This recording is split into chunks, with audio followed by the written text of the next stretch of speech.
This is Chapter 6, The French Revolution and Napoleon. Discussion number 1, The Estate.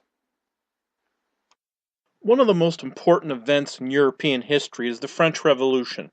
And while after the whole thing is completed, it seems like we kind of go back to life as normal. One of the things that we see is that life does not go back to normal because of the themes that are added to the European continent and how they affect things going into the 1800s. But in order to understand the French Revolution, I'm going to refer to a lot of how the whole French society was set up. So we need to take a look at the breakup of the society. And the French society recognizes that there were three groups within their social system. They were called estates. Now, the first estate was the clergy. Remember that a lot of the French political power was based on the fact that, remember, the cardinals were the ones who were advising the king.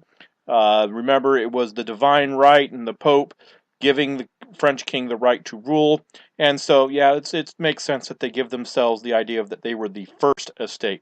Now, the clergy owned a lot of land. A lot of people would give the church land as a way to get themselves promoted in heaven. Also, it's just because they were granted it because they were trying to curry favor with the church.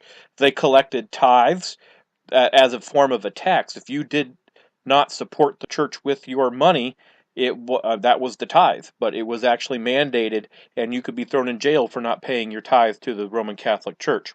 They paid no taxes themselves.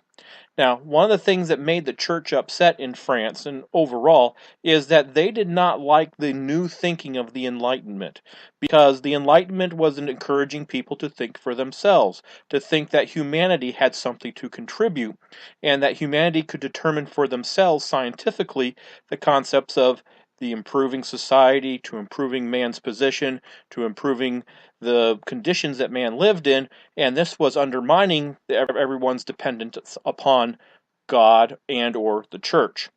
However, people in the Enlightenment got sick and tired of the church interfering politically and picking who should be king and who should not be king, and essentially saying that you're not allowed disagreeing with the church in any way, shape, or form, and so that also got some people disgusted with how the church was interfering. The second estate was the nobility, all the people who were given land or controlled land in the French Empire and therefore controlled a lot of it. They owned the most land. They owned more land than the church. They controlled all of it. On top of that, they held all the military positions of consequence, all the top stuff in the government, and some of them even double dipped. Not only were they in the nobility, but they also had important positions in the church.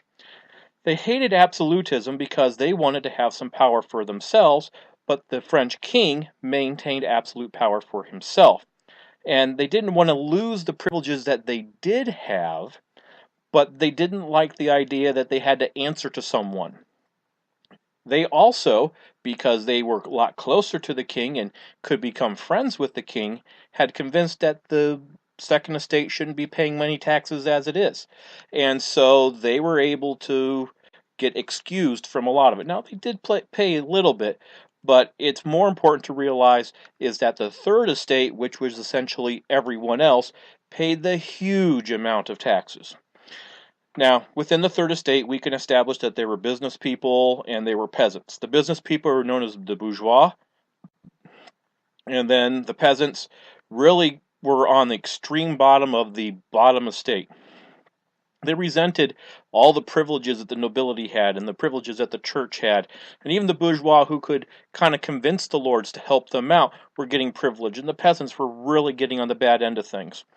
And on top of that, because of the fact that they paid all the taxes, I mean, they couldn't even afford to buy their own bread.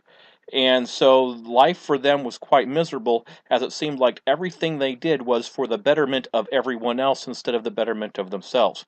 On top of that, a lot of the French society still maintained that the peasants' existence on the land was due to the magnificence of the local lord. And so, in return for protection and provision for by the lord of that land, the peasants owed work or what's called corvée, to the Lord in order to say thank you. So a lot of times the peasants would end up on road gangs, rebuilding bridges or maintaining roads or maintaining a castle in order to say thanks to the Lord for everything that they had supposedly done for them. This concludes discussion number 1, the estates, as part of chapter 6, the French Revolution and Napoleon.